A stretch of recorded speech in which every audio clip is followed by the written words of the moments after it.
കൊല്ലത്ത് യുവതിയെയും യുവാവിനെയും പെട്രോൾ ഒഴിച്ച് തീ കൊളുത്തി. കൊട്ടിയം തഴുത്തല സ്വദേശി അനില മരിച്ചു. യുവതിയുടെ ഭർത്താവ് പത്മരാജനെ ഈസ്റ്റ് പോലീസ് കസ്റ്റഡിയിലെടുത്തിട്ടുണ്ട്.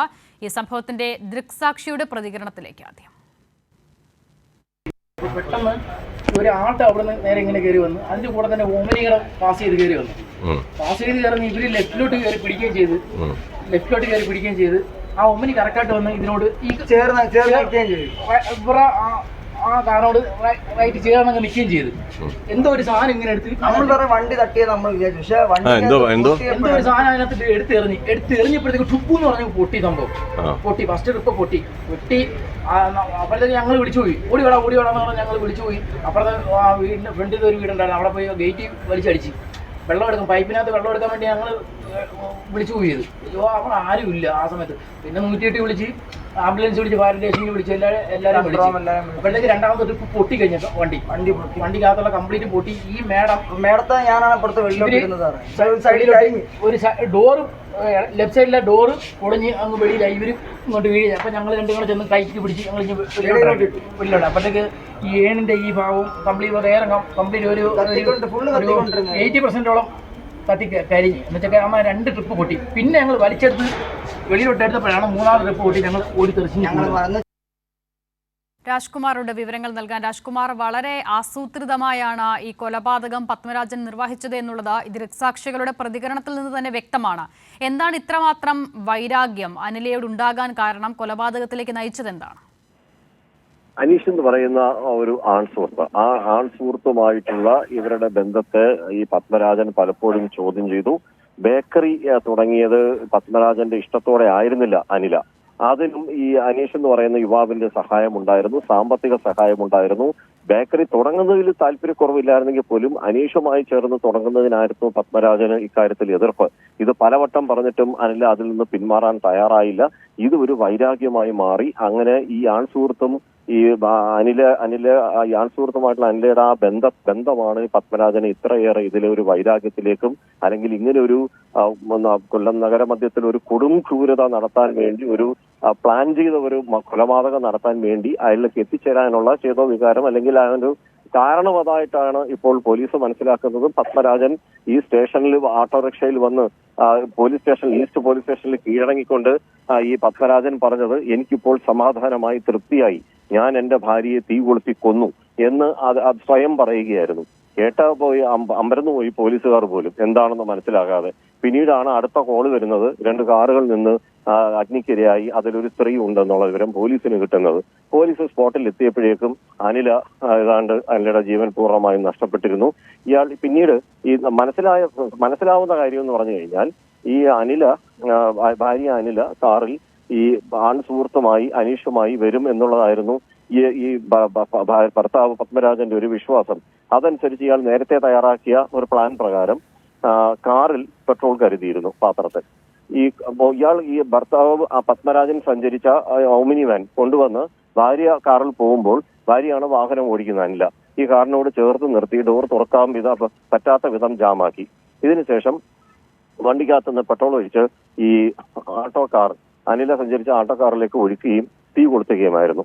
ഇങ്ങനെയാണ് ഇയാൾ ഈ ക്രൂരകൃത്യം ചെയ്തത്. തീർച്ചയായും ദൃക്സാക്ഷികളുടെ പ്രതികരണത്തിൽ നിന്ന് തന്നെ ആ കാര്യങ്ങൾ വ്യക്തമാകുകയും ചെയ്യുന്നുണ്ട്. രാജ്കുമാർ, ഈ സംഭവത്തിന് ശേഷം പ്രതി പത്മരാജൻ പോലീസ് സ്റ്റേഷനിൽ നേരിട്ട് കീഴടങ്ങുകയായിരുന്നു അല്ലേ? അതെ, പത്മരാജൻ നേരെ സ്റ്റേഷനിലേക്ക്, ഈസ്റ്റ് പോലീസ് സ്റ്റേഷനിലേക്ക് ഒരു ഓട്ടോറിക്ഷയിൽ തന്നെ കയറി നേരെ ഇവിടെ വന്ന് കീഴടങ്ങി ഞാൻ ഇങ്ങനെ ഒരു കൃത്യം ചെയ്തു എന്ന് പറയുകയും ചെയ്തു. ഈ അനിലയെ കൊലപ്പെടുത്തുക എന്നുള്ളത് മാത്രമായിരുന്നു രാജ്കുമാർ ഉദ്ദേശം? അനിലയുടെ സുഹൃത്ത് ഇപ്പോൾ രാജ്കുമാർ പറഞ്ഞത് പ്രകാരം ഏകദേശം എല്ലാ ദിവസവും അവർ ഈ സമയത്ത് വരുന്നവരായിരിക്കണം. അതുകൊണ്ടായിരിക്കണമല്ലോ ഈ സമയവും സ്ഥലവും സാഹചര്യവും ഒക്കെ പത്മകുമാർ മുൻകൂട്ടി തന്നെ തെരഞ്ഞെടുക്കുന്നത്. അപ്പോൾ അനിലയെ മാത്രം അപായപ്പെടുത്തുക എന്നുള്ളതായിരുന്നോ ലക്ഷ്യം, അതോ സുഹൃത്തിനെയും അപായപ്പെടുത്തുക എന്ന ലക്ഷ്യം ഉണ്ടായിരുന്നോ? അയാൾ അതിൽ നിന്നും രക്ഷപ്പെട്ടതാണോ? ഭാര്യയെയും ആൺസുഹൃത്തിനെയും ഒരുമിച്ച് കൊലപ്പെടുത്തുക എന്നുള്ളത് തന്നെയായിരുന്നു ഈ പത്മരാജന്റെ ഉദ്ദേശം. അത് അയാൾ പോലീസിനോട് പറയുകയും ചെയ്തിട്ടുണ്ട്, സമ്മതിച്ചിട്ടുണ്ട്. പക്ഷേ നിർഭാഗ്യവശാൽ കാറിൽ അപ്പുറത്തുണ്ടായിരുന്നത് ഇവരുടെ കടയിലെ ജീവനക്കാരനായ സോണി എന്ന യുവാവാണ്. അവിടെയാണ് ഈ പത്മരാജന് പിശക് പറ്റിയത്. പക്ഷെ ഇയാൾ കരുതിയത് അത് ആൺസുഹൃത്ത് അനീഷ് ആയിരിക്കുമെന്നുള്ളതായിരുന്നു ഇയാളുടെ ഒരു വിശ്വാസം. അവിടെ ഈ പത്മരാജന് പിശക് പറ്റി. എന്തായാലും തലനര ഇഴയ്ക്കെന്ന് പറഞ്ഞാൽ അല്ലെങ്കിൽ ഭാഗ്യം കൊണ്ടോ ഈ സോണി ആ സമയത്ത് ഇടത് സൈഡിൽ ഇരുന്ന സോണി കാറിനകത്ത് നിന്ന് പുറത്തേക്ക് ഓടി രക്ഷപ്പെട്ടതുകൊണ്ട് ചെറിയ പൊള്ളല് പരിക്കുകൾ മാത്രമേ സംഭവിച്ചിട്ടുള്ളൂ. രാജ്കുമാർ, അതായത് പത്മരാജൻ കരുതിയത് അനിലയുടെ സുഹൃത്തും ഈ വണ്ടിയിൽ ഉണ്ടാകുമെന്നാണ്. പക്ഷേ പത്മരാജൻ പ്രതീക്ഷിച്ച ആളായിരുന്നില്ല അനിലയ്ക്കൊപ്പം ഉണ്ടായിരുന്നതല്ലേ? അതൊരു പക്ഷേ അദ്ദേഹവും മനസ്സിലാക്കി കാണണം. എന്തായാലും ഈ സോണിയുടെ ആരോഗ്യനില സംബന്ധിച്ച വിവരങ്ങൾ ഇപ്പോൾ എങ്ങനെയാണ് രാജ്കുമാർ? സോണിയുടെ ആരോഗ്യനില തൃപ്തികരമാണ്. നമ്മളിപ്പോൾ ജില്ലാ ആശുപത്രി അധികൃതരുമായി ബന്ധപ്പെട്ടപ്പോൾ ചെറിയ പരിക്കുകൾ മാത്രമേ ഉള്ളൂ. പൊള്ളലിന്റെ ഒരു തീവ്രത അതിന്റെ പിന്നീട് എന്തെങ്കിലും കൂടിയാൽ അത് തിരുവനന്തപുരം മെഡിക്കൽ കോളേജ് ആശുപത്രിയിലേക്കോ പാരിപ്പള്ളി മെഡിക്കൽ കോളേജ് ആശുപത്രിയിലേക്കോ മാറ്റാനാണ് ജില്ലാ ആശുപത്രി അധികൃതരുടെ തീരുമാനം. ഇപ്പോൾ കൊല്ലം ACP ഷെരീഫിന്റെ നേതൃത്വത്തിലുള്ള സംഘം ഈ സോണിയുടെ മൊഴി രേഖപ്പെടുത്തിക്കൊണ്ടിരിക്കുകയാണ്. മൃതദേഹം അതേസമയം മരിച്ച അനിലയുടെ മൃതശരീരം കൊല്ലം ജില്ലാ ആശുപത്രി മോർച്ചറിയിൽ എത്തിച്ചിട്ടുണ്ട്. പോലീസ് എന്താണ് പറയുന്നത്? ഈ പത്മരാജൻ അയാൾ ഈ സംഭവത്തിന്റെ ആസൂത്രണവും അത് നടപ്പിലാക്കിയ രീതിയുമൊക്കെ നോക്കുമ്പോൾ ആ നിലയിൽ ഒരു വൈദഗ്ധ്യം അദ്ദേഹത്തിനുണ്ട്, അല്ലെങ്കിൽ ഒരുപക്ഷെ അത് ദിവസങ്ങൾ നീണ്ട ആസൂത്രണത്തിന്റെ ഫലമായി ഉണ്ടായതാകാം. എന്തായാലും ഇതിനു മുൻപ് ഏതെങ്കിലും തരത്തിലുള്ള ക്രിമിനൽ പശ്ചാത്തലമോ ആ നിലയിലുള്ള കേസുകളോ ഒക്കെ ഉള്ള ആളാണോ ഈ പത്മകുമാർ? നിലവിൽ പത്മരാജനെ കുറിച്ച് അങ്ങനെ ഒരു ചിത്രമോ അല്ലെ അങ്ങനെ ഒരു പരാതിയൊന്നും നാട്ടുകാർക്കൊന്നും ഇല്ല. സ്വാഭാവികമായും ഇവരെല്ലാം പ്രദേശത്ത് അറിയപ്പെടുന്ന ഒരു കുടുംബം തന്നെയാണ്. ഇങ്ങനെ ഒരു കൃത്യം ഇയാൾ ചെയ്യുമെന്ന് പോലും നാട്ടുകാരിപ്പോ അടുത്ത നാട്ടുകാരെ കൂടെ അല്പസമയം വന്നിട്ട് ഇവിടുന്ന് മടങ്ങിപ്പോവുകയും ചെയ്തു. അവരാരും ഇത് പ്രതീക്ഷിച്ചിരുന്നുമില്ല. ഇങ്ങനെ ഒരു കൃത്യത്തിലേക്ക് അദ്ദേഹം പോകുമെന്ന്. വീടിനുള്ളിൽ നടക്കുന്ന ഇതുപോലെയുള്ള മാനസിക സംഘർഷങ്ങളും കാര്യങ്ങളും പിന്നീട് ഇതൊരു വലിയ ക്രൈമായി മാറുമെന്ന് നാട്ടുകാർക്കും മനസ്സിലാവുന്നില്ലായിരുന്നു. എന്തായാലും ഇപ്പോൾ കൊല്ലം നഗരത്തെ ഈ സമയത്ത് നടുക്കിയ ഒരു കൊലപാതകമാണ് സംഭവിച്ചത്. ഒപ്പം തന്നെ ഇതിൽ എന്തായാലും ഒരു പ്രതി എന്ന് പറയുന്ന ഒരാൾ സ്വയം വന്ന് ഇവിടെ കീഴടങ്ങിയതോടുകൂടി ഈ കേസിൽ ഇനി പോലീസിന് വലിയ ഒരു ജോലിയൊന്നും ഇല്ലെങ്കിൽ പോലും സമൂഹ മനസാക്ഷിക്ക് ഇതൊരു വലിയ ഇത് നൽകുന്ന ഒരു ഭീതി പരത്തുന്നതാണ്. ഇതുപോലെയുള്ള സംഭവങ്ങളിൽ പലപ്പോഴും ഇങ്ങനെ ഈ സംശയ രോഗങ്ങളും അതേപോലെ തന്നെ ഇതുപോലുള്ള ഭാര്യയ്ക്ക് അല്ലെങ്കിൽ ഭർത്താവിനുള്ള ഈ സുഹൃത്ത് ബന്ധങ്ങളെ ചൊല്ലിയുള്ള പ്രശ്നങ്ങൾ ഇപ്പോൾ നമ്മുടെ നാട്ടിൽ ഏറി വരികയാണ്. രാജ്കുമാർ, മറ്റൊരു കാര്യം കൂടി, ഇവർ ഒരുമിച്ചാണോ വീട്ടിൽ ഇപ്പോഴും താമസിക്കുന്നത്? ഈ അനിലയും ഭർത്താവും ഒരു വീട്ടിൽ തന്നെയാണോ താമസിക്കുന്നത്? ഇക്കാര്യത്തിൽ ഇവർ ഒരുമിച്ച് കഴിഞ്ഞ ഒരാഴ്ചയായി വീട്ടിൽ ഇതിനെ ചൊല്ലി വഴക്കുണ്ടായിരുന്നു എന്നാണ് അയാൾ പോലീസിനോട് പറഞ്ഞിരിക്കുന്നത്. ഇനി കുറച്ച് കൂടുതൽ കാര്യങ്ങൾ കൂടി വ്യക്തത വരേണ്ടതുണ്ട്. പക്ഷെ പോലീസ് ഉദ്യോഗസ്ഥർ ഇപ്പോൾ ഇയാളുടെ മൊഴി വിശദമായ മൊഴി രേഖപ്പെടുത്തിക്കൊണ്ടിരിക്കുന്നു. ആ ഒരു മൊഴി വിവരങ്ങൾ കൂടി നമുക്ക് കിട്ടാനുണ്ട്. ശരി, രാജ്കുമാറാണ് വിശദമായ വിവരങ്ങൾ തന്നെ പങ്കുവയ്ക്കുന്നത്. ഈ അനിലയുടെ ഭർത്താവാണ് ഇത്തരത്തിലൊരു ക്രൂരത നടത്തിയത്. രാജ്കുമാർ ആവർത്തിച്ചു പറയുന്നത് പോലെ കൊല്ലം നഗരമധ്യത്തിലാണ് ഈ സമയത്ത്, ആളൊക്കെയുള്ള സമയമാണ്, വളരെ സജീവമായി തന്നെ നഗരം ഉണ്ടായിരുന്ന സമയമാണ്. അപ്പോൾ ആ സമയത്താണ് ഈ നിലയിൽ അനില എന്ന യുവതിയെ ഭർത്താവ് കൂടിയായ പത്മരാജൻ തീ കൊളുത്തി കൊലപ്പെടുത്തിയിരിക്കുന്നത്.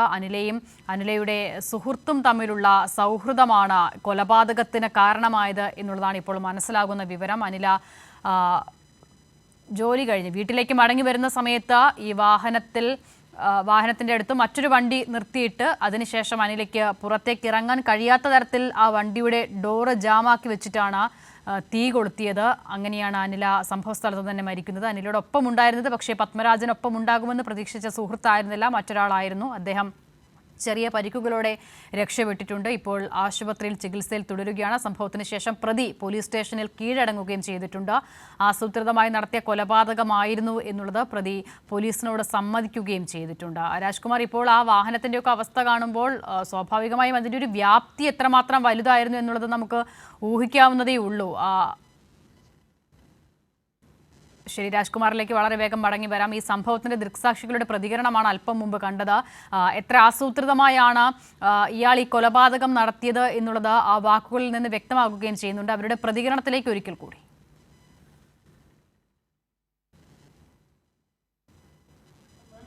ഒരു ആട്ടോ അവിടെ നിന്ന് നേരെ ഇങ്ങനെ കയറി വന്നു. അതിന്റെ കൂടെ തന്നെ ഓമനികളെ പാസ് ചെയ്ത് കയറി വന്നു. പാസ് ചെയ്ത് കയറി ഇവര് ലെഫ്റ്റിലോട്ട് കയറി പിടിക്കുകയും ചെയ്ത് ആ ഒമ്മനി കറക്റ്റായിട്ട് വന്ന് ഇതിനോട് ഈ ആ കാറിനോട് റൈറ്റ് ചേർന്നങ്ങ് നിൽക്കുകയും ചെയ്തു. എന്തോ ഒരു സാധനം ഇങ്ങനെ എടുത്ത് വണ്ടി തട്ടിയത് നമ്മൾ വിചാരിച്ചു. പക്ഷെ എന്തോ ഒരു സാധനം അതിനകത്ത് എടുത്തെറിഞ്ഞപ്പോഴത്തേക്ക് ടുപ്പു എന്ന് പറഞ്ഞ പൊട്ടി. സംഭവം പൊട്ടി. ഫസ്റ്റ് ട്രിപ്പ് പൊട്ടി. അപ്പോഴത്തേക്ക് ഞങ്ങൾ വിളിച്ചുപോയി, ഓടി വേടാന്ന് പറഞ്ഞാൽ ഞങ്ങൾ വിളിച്ചുപോയി. അപ്പുറത്തെ ആ വീടിന്റെ ഫ്രണ്ടിൽ ഒരു വീടുണ്ടായിരുന്നു, അവിടെ പോയി ഗേറ്റ് വലിച്ചടിച്ച് വെള്ളം എടുക്കും, പൈപ്പിനകത്ത് വെള്ളം എടുക്കാൻ വേണ്ടി ഞങ്ങൾ വിളിച്ചു പോയത്. അവിടെ ആരും ഇല്ല ആ സമയത്ത്. പിന്നെ 108 വിളിച്ച്, ആംബുലൻസ് വിളിച്ച്, ഫയർ സ്റ്റേഷനിൽ വിളിച്ച്, എല്ലാവരും വിളിച്ചു. അപ്പോഴത്തേക്ക് രണ്ടാമത്തെ ട്രിപ്പ് പൊട്ടി കഴിഞ്ഞ വണ്ടിക്കകത്തുള്ള കംപ്ലീറ്റ് പൊട്ടി. ഈ മേടത്തെ ഞാനാണ് അപ്പുറത്ത് ഒരു ഡോറ്, ലെഫ്റ്റ് സൈഡിലെ ഡോറ് പൊളിഞ്ഞ് അങ്ങ് വെളിയിലായി. ഇവര് ഇങ്ങോട്ട് വീഴുക. അപ്പൊ ഞങ്ങൾ രണ്ടും കൂടെ ചെന്ന് കൈക്ക് പിടിച്ച് ഞങ്ങൾ വെള്ളിലോട്ട്. അപ്പോഴത്തേക്ക് ഈ ഏണിന്റെ ഈ ഭാഗവും കംപ്ലീറ്റ് എയർ കംപ്ലീറ്റ് ഒരു 80% കത്തി കരിഞ്ഞ്. എന്നുവെച്ചാൽ അമ്മ 2 ട്രിപ്പ് പൊട്ടി. പിന്നെ ഞങ്ങൾ വലിച്ചെടുത്ത് വെളിയിലോട്ട് എടുത്തപ്പോഴാണ് 3ാമത് ട്രിപ്പ് പൊട്ടി. ഞങ്ങൾ ഓടി തെറിച്ച് ഞങ്ങൾ ദൃക്സാക്ഷികളുടെ പ്രതികരണമാണ് കേട്ടത്. അവരുടെ പ്രതികരണത്തിൽ നിന്ന് തന്നെ എത്ര ആസൂത്രിതമായാണ് ഈ കൊലപാതകം നടത്തിയത് എന്നുള്ളത് വ്യക്തമാകുകയാണ്. അങ്ങനെ ആളുകളൊക്കെ അടുത്തേക്ക് ഓടിക്കൂടുമ്പോൾ തന്നെ അനില പൂർണ്ണമായും ശരീരത്തിൽ തീ പിടിച്ചിരുന്നു. 80% പൊള്ളൽ അപ്പോൾ തന്നെ ഏറ്റിട്ടുണ്ടായിരുന്നു എന്നുള്ളതാണ് ദൃക്സാക്ഷികൾ പറയുന്നത്. സംഭവ സ്ഥലത്ത് വെച്ച് തന്നെ അനില മരിക്കുകയും ചെയ്തു. വളരെ ആസൂത്രിതമായാണ് ഭർത്താവ് പത്മരാജ് ഈ കൊലപാതകം നിർവഹിച്ചിട്ടുള്ളത് എന്നുള്ളതാണ് ഏറ്റവും പ്രധാനപ്പെട്ട കാര്യം. സുഹൃത്തുമായുള്ള സൗഹൃദം അതാണ് പത്മരാജനെ ഈ ഒരു കൊലപാതകത്തിലേക്ക്, ക്രൂരമായി തന്നെ അനിലയെ കൊലപ്പെടുത്തുന്നതിലേക്ക് നയിച്ചിട്ടുള്ളത്. രാജ്കുമാർ ഒരിക്കൽ കൂടി ചേരുകയാണ്. രാജ്കുമാർ, ഈ പ്രതികരണത്തിൽ എന്തോ ഒരു സാധനം വണ്ടിക്കുള്ളിലേക്ക് എടുത്ത് എറിഞ്ഞു, അത് പൊട്ടിത്തെറിക്കുകയായിരുന്നു എന്നുള്ളതാണ് അവർ പറയുന്നത്. എങ്ങനെയാണ് ഈ കൃത്യം നടത്തിയത് പത്മരാജ്? ഹലോ, പറഞ്ഞോളൂ അക്ഷിത. ഇപ്പോൾ നമ്മൾ ഈ ഇതിന്റെ കൊല്ലം ഈസ്റ്റ് CI SHO അദ്ദേഹം തന്നെ നമ്മളോട് ഈ കാര്യങ്ങൾ വിശദീകരിക്കും. ഇന്ന് രാത്രി ഏകദേശം 8:30 മണിയോടെയാണ് സംഭവം. ചെമ്മാമുക്കിനടുത്ത് വെച്ചാണ്. ഭാര്യയും ഭർത്താവും തമ്മിൽ ചെറിയ തർക്കങ്ങളൊക്കെ ഉണ്ടായിരുന്നു. ഭാര്യ വന്ന വാഹനം ഭർത്താവ് തടഞ്ഞു നിർത്തി കയ്യിൽ കരുതിയിരുന്ന പെട്രോൾ അവരുടെ ദേഹത്തേക്ക് ഒഴിച്ച് തീ കൊളുത്തുകയായിരുന്നു. സ്ത്രീ സംഭവ സ്ഥലത്ത് തന്നെ മരണമടഞ്ഞു. അപ്പൊ നിലവിൽ ബോഡി പാരിപ്പള്ളി മെഡിക്കൽ കോളേജിലേക്ക് മാറ്റുക.